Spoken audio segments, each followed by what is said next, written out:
I'm from South Korea. I was born in Jakarta, Indonesia, to Korean parents. I was there until 2 years old, and then I moved to Korea. So I have absolutely no memory of my hometown, Jakarta. But I am Korean, and that's where I spend most of my life. I'm the only child, and I'm the only musician in my family. My mom majored in art, and my dad, he's a businessman, but they both love classical music. I remember going to an instrument shop with my mom. I was 5 years old. I remember coming back home with the violin, and a few days after, my mom got me a tutor who lived in the area. She was about 23, 24 years old, I think, and I found her very pretty. So I would practice hard to impress her whenever she came home to give lessons for me. It was, I think, a great motivation for me to work hard on the instrument. I really owe a lot to that woman who I unfortunately don't know anymore. I don't know where she lives and what she's doing. Maybe she'll see this video and try to contact me. So when I was 11 years old, I went to a music festival in Japan, and there I met Namyoon Kim, a violin teacher, and I started having lessons with her. That continued for 7 years until I decided to go to America to study further. I was in Boston for 6 years. I went to New England Conservatory. I did my bachelor and artist diploma there with Miriam Fried. I think it was a very important time of development. I was able to broaden my musical horizon, and I met really wonderful musicians there. I really attribute much of my musicianship and success to my time in Boston. I think my goal as a musician is to produce sounds and vibrations that are meaningful and useful to the world we live in. I would love to meet long-term musical partners with whom I can share musical ideas and musical taste and so on.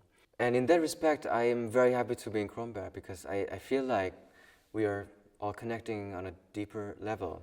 It seems to me that everyone here kind of knows the loneliness of our path, and because it is a lonely path, I must say. We travel quite a lot. We spend most of our time practicing alone. I feel very comforted being here. I feel understood and supported. I think I developed deep affection towards this place and the people who are here. So I'm very happy to be here. Having a masterclass with Midori, a violinist, and in the masterclass, she asked me to pick one person in the audience and just play for that person. I find myself playing suddenly quite differently. I think I was able to feel more communicative power in that moment.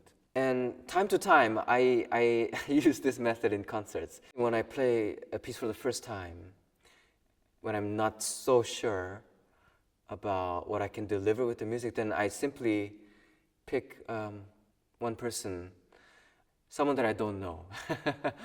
And I just try to communicate with that person, communicating without words. I think it's good to remind ourselves that this is actually a very unique act. Each of them is a very slow process. We play Bach over and over again, and people discover different things. And that's the attraction, we don't find so many things these days that are slow burning. Things that you can see over and over again and still get interested in and be curious about. There are sculptures, there are all these paintings from the Renaissance and medieval periods that are never old. I would have loved to be conservation artist in a museum. I love, sensing timelessness, work on things for countless hours. You have to be extremely patient. It's the same in, Mozart's slow movement, or in, let's say, restoring Rothko's painting. It can make you cry, it can make you laugh, it can bring people together, it can heal you, it can heal your disease even. And we don't really know how, and I think that's the beautiful part. We often have tears listening to music, whatever music that is, and we don't really know why. I want to believe that every sound we make will be stored somewhere in the universe. It's a very romantic thought, but it's also a very scientific thought, because I think according to Newton, no energy can be disappeared or gone. I think music is, whether you know it or not, doing a lot of things for the betterment of the world.